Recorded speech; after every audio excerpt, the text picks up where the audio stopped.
Hello final year next है हम लोगों का। देखो हमने अब तक किया था फिक्स्ड पॉइंट और ये ठीक है। तो अब फिक्स्ड पॉइंट के ऊपर रिलेटेड आप लोगों की कुछ फॉर्म्स है, नॉर्मल फॉर्म्स है, कैसे करेंगे ये। देखो एक बात बताओ, हमारे पास क्या था सबसे पहले, फिक्स्ड फॉर्म कैसे निकाली थी हमने। डब्ल्यू इक्वल टू किसके इक्वल होता है, ए जेड प्लस बी अपॉन सी जेड प्लस डी के। और यहाँ से फिक्स्ड पॉइंट यानी जब मैं फंक्शन के ऊपर मैपिंग कर दूं तो फिर भी वो पॉइंट क्या रहेगा, फिक्स। यानी एफ ऑफ जेड किसके इक्वल आएगा, जेड इक्वल टू डब्ल्यू। ठीक है, तो जेड के रिप्लेस किया तो यहां से हमारे पास क्या बनी थी, C Z square plus Z D minus A minus B equal to 0। अब एक बात बताओ कैसे सॉल्व किया था हमने, जेड रूट्स कैसे निकलते हैं हमारे, A minus D plus minus under root B square, यानी ये आ जाएगा मेरे पास ए माइनस डी का होल स्क्वायर माइनस प्लस का 4ab 4cb अपॉन में 2c। ठीक है, आगे बात समझ में। अब एक बात है बिल्कुल बेसिक सा कि अगर ये डिस्क्रिमिनेंट होता है, ये इक्वल टू 0 आ जाए तो यानी दोनों रूट्स आपके पास क्या होते हैं, सेम। यानी क्या आपके पास d की वैल्यू क्या थी, a माइनस डी का whole square plus B C. अगर ये इक्वल टू 0 आ जाए यानी हमारे पास जो फिक्स्ड पॉइंट है वो दोनों के दोनों क्या है, सिमिलर है। मतलब सिर्फ यहाँ पे एक ही फिक्स्ड पॉइंट होगा। ठीक है, कितना होगा, ओनली वन फिक्स्ड पॉइंट। ठीक है, अब जब जो फिक्स्ड पॉइंट एक ही है तो हमारे पास जो फिक्स पॉइंट निकला था उसको फॉर एग्जाम्पल क्यू कह दूं मैं, तो मेरे पास नॉर्मल फॉर्म कौन सी होगी, नॉर्मल फॉर्म का याद कर लो ये तरीका, 1 upon W minus K equal to 1 upon Z minus Q plus K कोई भी कांस्टेंट है। ठीक है, आगे बात समझ में। अब उससे आगे है नेक्स्ट सेकंड, मेरे पास क्या है कि सेकंड दो फिक्स्ड पॉइंट है, तो दो फिक्स्ड पॉइंट हो तो उनको क्या, एक तो हो जाए फॉर एग्जांपल मेरे पास क्यू और एक क्या हो जाए आर। ठीक है, तो कैसे लिखेंगे, वही सिंपल सा W minus Q upon W minus R equal to, जो नॉर्मल फॉर्म में अब की बार K मल्टीप्लाई हो जाएगा और ये क्या आ जाएगा, Z minus Q upon Z minus R. कब है ये नॉर्मल फॉर्म की इक्वेशन, जब मेरे पास जो इक्वेशन के कितने फिक्स पॉइंट है, 2 फिक्स्ड पॉइंट। ठीक है, ये है। अब आपके पास है, ये तो तब था जब मेरे पास जो फिक्स पॉइंट था वो कोई ना कोई फाइनाइट नंबर था और एक सिंगल वो था। अगर मेरे पास जो फिक्स्ड पॉइंट है एक तो फाइनाइट हो, एक तो क्या हो, थर्ड केस आपका कि एक तो फाइनाइट हो, फॉर एग्जाम्पल मेरा फाइनाइट आ गया पी मेरा कोई फाइनाइट, दूसरा जो फिक्स्ड पॉइंट हो वो इन्फिनिटी हो। फिक्स्ड पॉइंट क्या हो, इन्फिनिटी। जब इन्फिनिटी हो तो मेरे पास ट्रांसफॉर्मेशन की फॉर्म क्या होगी कि W minus P equal to K Z minus P. ठीक है, जो नीचे आ जाएगा सिर्फ। हो गया क्लियर, ये इसको रिलेटेड क्वेश्चंस देखना कैसे करेंगे हम। देखो अब हमारे पास क्या है, यहाँ पे ध्यान से देखना कि ये तो होगी मेरी normal form, first second third तीनों नॉर्मल फॉर्म बता दी कि जब मेरे पास फिक्स पॉइंट कोई एक हो और फाइनाइट हो तो उसको ऐसे लिखते हैं, और दो हो फाइनाइट हो तो ऐसे लिखते हैं। थर्ड केस की एक तो फाइनाइट है और एक इनफाइनाइट, उसकी नॉर्मल फॉर्म है ये। ठीक है, याद कर लेना। इसके ऊपर बेस्ड आपको थ्योरम करने की जरूरत नहीं है कभी पेपर में, नहीं, बस इसकी स्टेटमेंट ही कर लो। स्टेटमेंट में सिर्फ ये 3 ही स्टेटमेंट आपकी क्या है, मोस्ट इंपॉर्टेंट है। ठीक है, अब उसके बाद आता है आपका नेचर ऑफ मोबियस ट्रांसफॉर्मेशन। इसके ऊपर बेस्ड क्वेश्चंस भी करेंगे हम, एग्जांपल्स भी। इसने कहा कि हमें मोबियस ट्रांसफॉर्मेशन का नेचर बताना है। नेचर मतलब जैसे यहाँ पे एक फिक्स पॉइंट था सिर्फ। ठीक है, जब एक फिक्स पॉइंट था फॉर एग्जाम्पल क्यू कोई ना कोई फाइनाइट नंबर था, तो इसमें इस मोबियस ट्रांसफॉर्मेशन के नेचर को क्या बोलेंगे, पैराबोलिक नेचर। ठीक है, क्या बोलेंगे, पैराबोलिक नेचर। आगे बात समझ में, बस यही था। आगे इसने कहा कि अगर मेरे पास जो फिक्स्ड पॉइंट है यानी जिसके दो डिफरेंट फिक्स्ड पॉइंट हो और दोनों के दोनों क्या हो, ग्रेटर देन 0 हो, इसमें बात करेंगे। अगर दो फिक्स पॉइंट हो और ग्रेटर देन क्या हो, 0 से, जिसमें k क्या हो आपका 0 से बड़ा हो और दोनों के दोनों फिक्स पॉइंट जो है q और k डिफरेंट हो, तो उसको क्या बोलेंगे हम? हाइपरबोलिक। हाइपरबोलिक। ठीक है, आगे बात समझ में, यानी कैसे लिखेंगे कि मेरे पास दो फिक्स्ड पॉइंट है एंड दोनों क्या है? डिफरेंट है, और आपके पास k जो है वो क्या है? स्ट्रिक्टली ग्रेटर देन 0, तो उसमें मोबियस ट्रांसफॉर्मेशन का नेचर क्या होगा? हाइपरबोलिक। ठीक है, आगे बात समझ में। उसके बाद है आपके पास, अगर मेरे पास दोनों के दोनों पॉइंट डिफरेंट हो और जो k की वैल्यू हो वो कुछ e की पावर आयोटा अल्फा टाइप में आए, और ये जो अल्फा है वो आपका 0 नहीं होना चाहिए। 0 आ गया तो फिर यहाँ पे 1 आ जाएगा, यानी e की पावर आयोटा अल्फा टाइप में हो तो उसको क्या बोलेंगे? इलिप्टिक। ठीक है, आगे बात समझ में। अब इसके बाद है आपके पास अगले वाला नेचर, कौन सा? इफ k की वैल्यू हो a into E iota alpha, यानी अब की बार ई आयोटा अल्फा के साथ कुछ ए भी मल्टीपल में है, और आपके पास वही अल्फा भी नॉट इक्वल टू 0 होना चाहिए और ए भी क्या होना चाहिए? Not equal to 1। A equal to 1 आ गया तो इलिप्टिकल आ जाएगा, तो ये क्या आ जाएगा? लोक्सोड्रोमिक। ठीक है, 4 नाम है। केस समझ आ गया आपको? शायद ये करने, इसके ऊपर बेस्ड मैं एग्जाम्पल करती हूँ, वो देखो आपके पास कैसे। फॉर एग्जाम्पल ये है,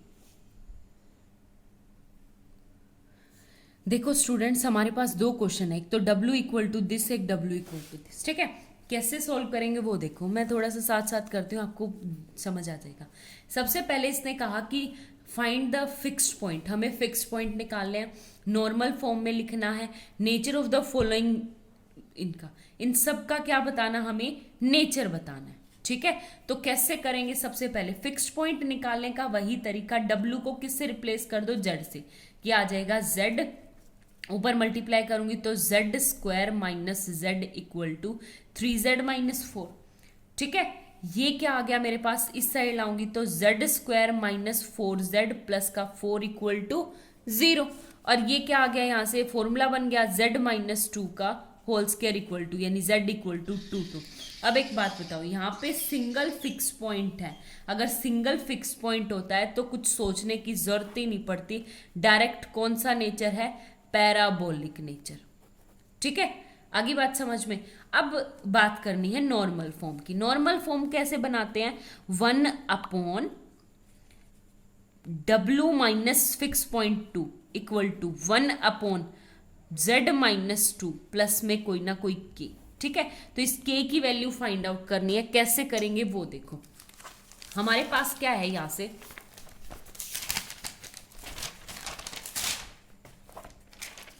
देखो ये टर्म कैसे सॉल्व करेंगे।